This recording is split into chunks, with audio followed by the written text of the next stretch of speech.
Magandang gabi po, mga kabigay. Welcome po sa ating Barangay Kapre. Ako po muli, si Boy Kapre. At isa na naman pong kwento na mula sa tunay na pangyayari ang ating ibabahagi. Pakinggan natin.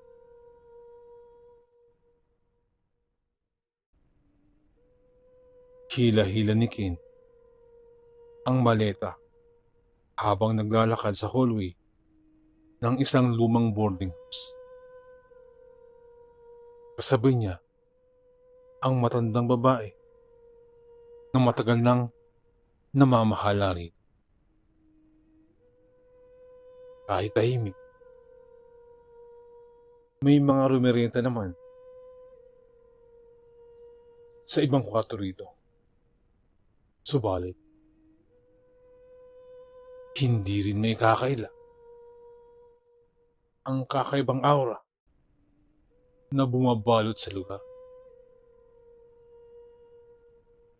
Sinusuyod niya ng tingin ang bawat madaanan. Maaliwalas naman ang lugar, ngunit nangingibabaw ang kalumaan ng buong paligid.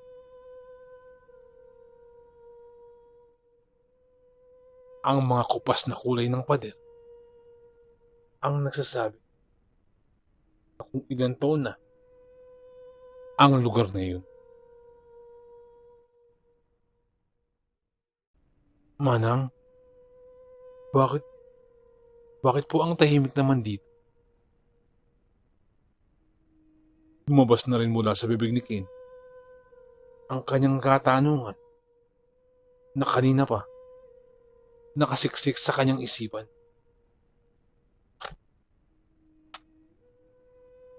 Ay, ganito talaga rito. Ayaw rin kasi ng mga umuupa na ayaw nila ng maingay. Gusto nila tahimik lang. Tugon ng matanda.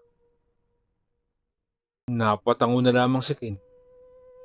Ganun pa man, hindi niya magawang kumbinsin ang kanyang sarili na sumang-ayon sa sagot nito. Sa halip, ay may ibang sumasagi sa kanyang isipan. At kung ano iyon, hindi niya pa rin lubos na maunawaan. Hanggang sa nakarating na sila sa silid na magiging pansamantalang tuluyan ng binata. Sa ilang buwang pag-aaral, inaasahan niyang magiging komportable siya rito. Pinagmasdan niyang maigi ang buong kwarto. Malaki na ito para sa kanya. Halatang nilinis ito bago pa siya dumating dahil sa kintab ng sahig. Naupo na rin siya sa kama at inilagay sa tabi ang maleta na pinaglalagyan ng kanyang mga gamit. O paano, iho? Ito ang susi mo, ha? Maiwan na muna kita at may gagawin pa ako. Ngumiti ang matanda. At tinanggap naman ni Ken ang susi. At tuloy na siyang iniwan. Isang college student si Ken na nasa unang taon pa lamang sa kolehiyo. Dahil malayo ang tirahan nila sa paaralang pinapasukan, napagpa siya ng kanyang mga magulang na umupo na lamang ng matitirahan.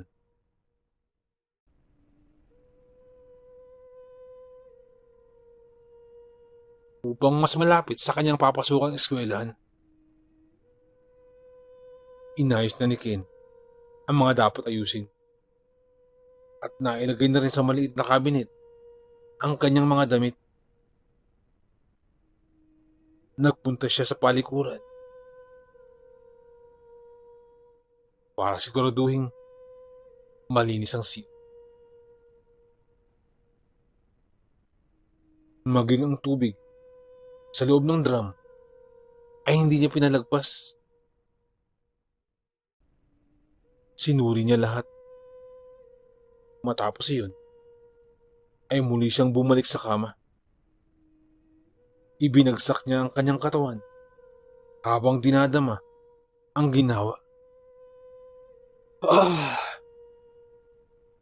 Nakakapagod ang araw na to. Layo ng biyahe ko. Sambit ni Ken sa sarili. At unti-unti niyang pinikit ang kanyang mga mata. Hinayaan niya ang sariling iwanan ng realidad hanggang sa tuluyan na siyang nakatulog ng mahimbing. At naririnig pa ng paulit-ulit ang kanyang paghilik.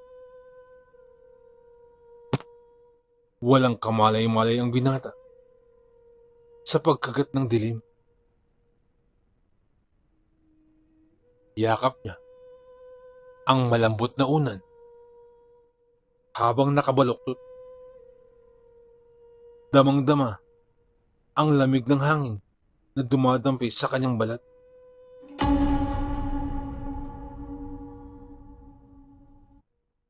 At biglang bumabaw ang malalim na pagtulog ng binata. Paunti-unti, may kakaiba siyang nararamdaman. May kung anong bagay ang humihila sa kanya para bumangon. Nagising si Ken. Pagbulat ng kanyang mga mata, tumambad ang madilim na paligid.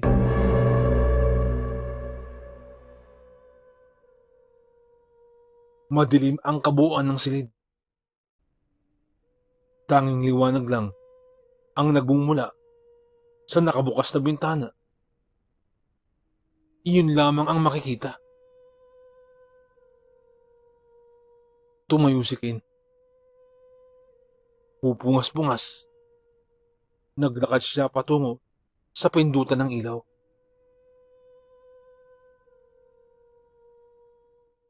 Napahaba at tulog ko. Anong oras na ba? Bulong niya ulit sa sarili.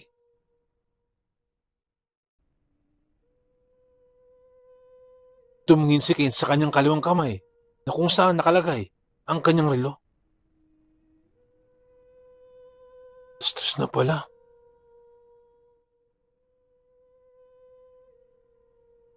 Nakaramdam si Ken ng gutom, kung kaya't hinanap niya sa maleta ang baong ilang dilata na pinapadala sa kanya ng kanyang mga magulang.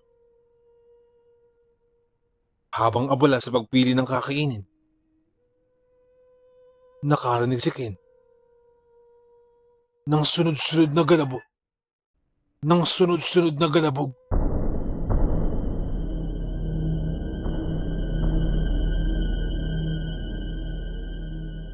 Napahinto siya at pinakinggang mabuti kung saan nagmumula ang ingay na yun. Dahan-dahan siyang tumayo.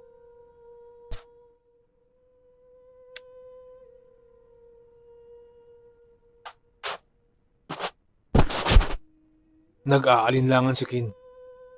Ngunit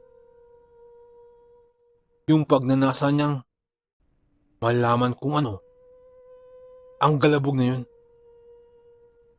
Naglakad siya patungo sa palikuran.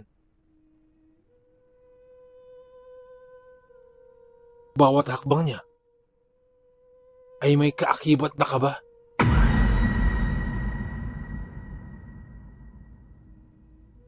Sino yan? Sino yan? Lakas loob niyang tanong. Walang sumagot. Sa halip ay isang itim na pusa ang lumabas mula sa likod ng drum. Bahagyang nagulat si Ken. Ngunit mabilis naman niyang nabawi ang kanyang paghinga. Lintik na pusa to. Binugaw niya ito at agad naman itong tumakbo palayo.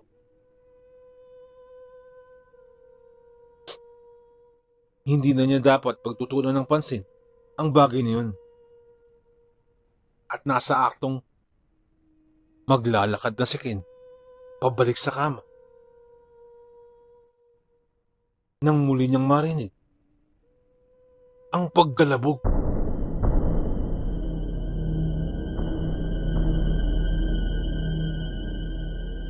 Umandar na ang pagkrito sa utak ni Ken. Kasabay nun, ang pagdagundong ng kanyang dibdib.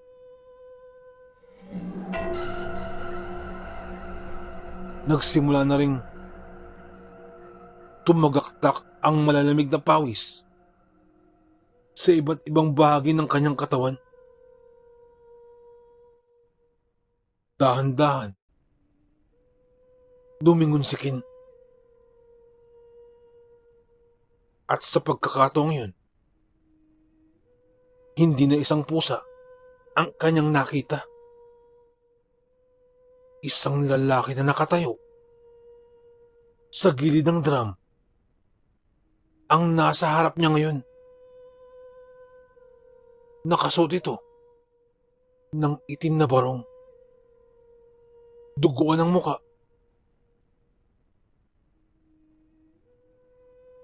At makapanindig balahibo ang mabahong amoy. Nakatingin ito sa kanya. Wala siyang nakikitang emosyon mula rito. Maliban lamang sa nanlilisik na mga mata nito. Napaatras si Ken at dali-daling tumakbo palayo. Tinangkapan niyang lumabas ng kwarto. Subalit, bigla na lamang nagsara ang pinto. Ilang ulit niya pa itong pinihit. Magbukas ka! Sigaw ni Ken. Subalit, wala nang boses ang lumabas pa sa kanyang bibig. Hindi na niya naisip ang dalhin ang mga gamit. Ang tanging isinisigaw lang ng kanyang utak ay ang makalayo sa lugar na yun. Nang sa wakas, ay nabuksan niya ang pinto. Pagkabukas niya ng pinto, ay agad siyang napako sa kanyang kinatatayuan. Hindi na niya magawang gumalaw pa dahil isa pang nilalang ang nakita niyang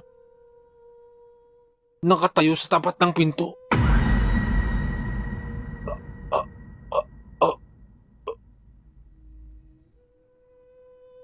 Nakatingin siya sa isang babaeng nakaharang sa kanyang daraanan.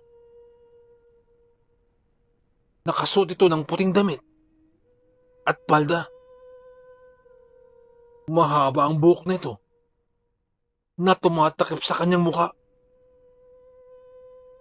Kapansin-pansin din ang nagkalat na dugo sa katawan nito.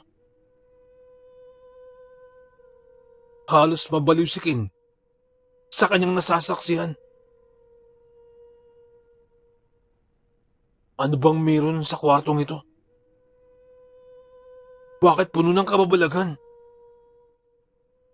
Napalunok si Ken sa sobrang takot.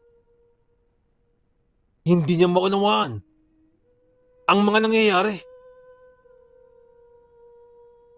Sino ang babaeng ito At sino ang lalaking nagpakita naman sa kanya kanina? Unti-unting lumalapit ang babae sa kinaroroonan ni Ken.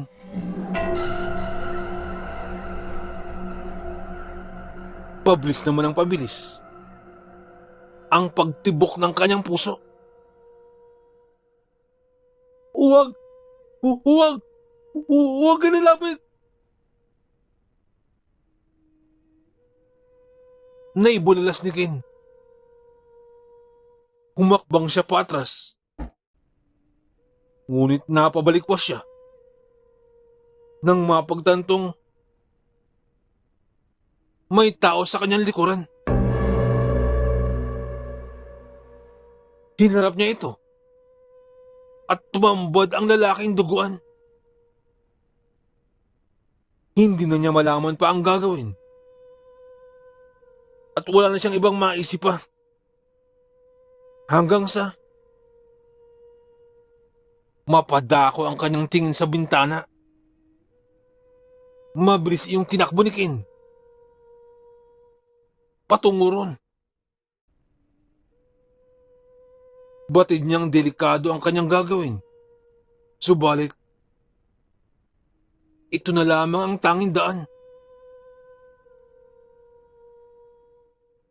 Sumang-ayon ang kanyang buong pagkatao sa binabalak ng kanyang isipan.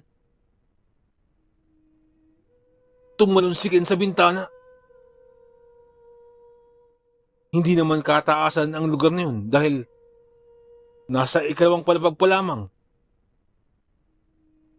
ang kinaroroonan ni Ken.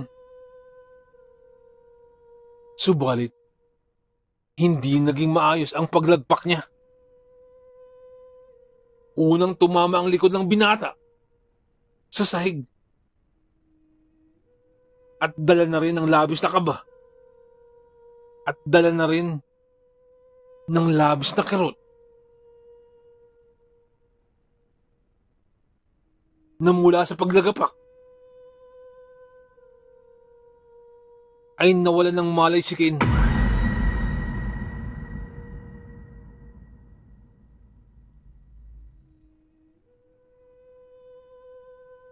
Tumitirik na ang araw sa labas ng ospital.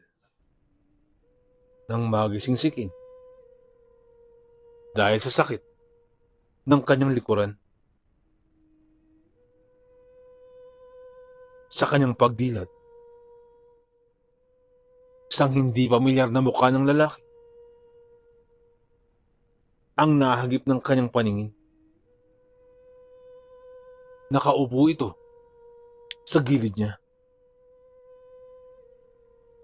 Halatang nag-aantay rin sa kanyang pagmulat. Sino ka? Tanong ni Ken. Ako nga pala si James. Nakatira rin ako sa may boarding house. Galing ako sa trabaho kanina. Nung makita kitang tumalon sa bintana. Kaya ako na ang nagdala sa iyo sa ospital. Mawalan ka ng malay. Saan din, James? Maraming salamat. Maraming salamat. Tugon ni Ken. Siguro, nagpakita sa'yo yung magkasintahan. Sambit ni James. Muling dumaloy ang takot sa kanyang mga ugat nang maalala ni Ken ang nangyari sa loob ng kwarto. Alam mo rin yung tungkol dun? Tanong ni Ken. Oo, alam ko yun. Tugon na lamang ni James. Bakit nila ako ginugulo? Tanong pa ni Ken. Ayaw nila ng may ibang umuupa sa kwarto na yun. 3 taon silang nakatira dun. At sa kwartong yun, doon sila namatay.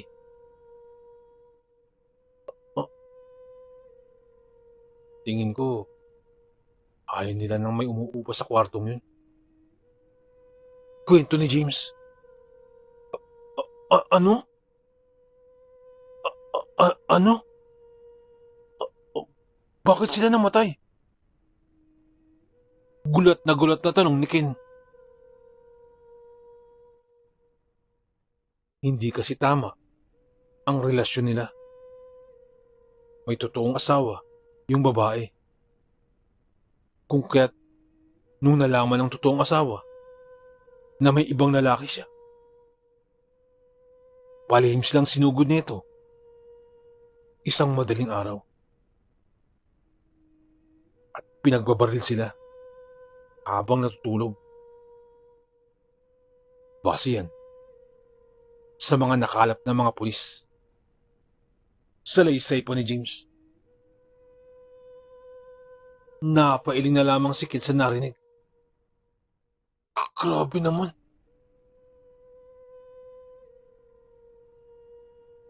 Grabe talaga. Kaya kung ako sa'yo,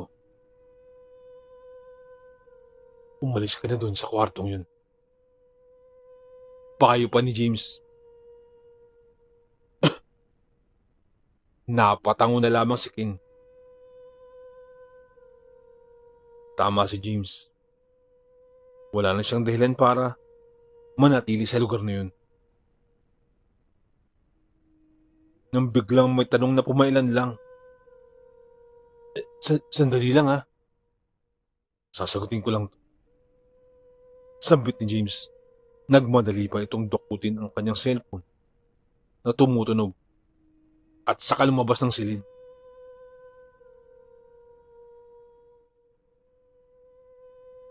Ngayon lamang naunawaan ni Ken ang lahat. Pilit man niyang kalimutan ang nangyari, ay paulit-ulit naman niya itong naiisip. Buhay na buhay sa kanyang alaala ang itsura ng mga multong yun.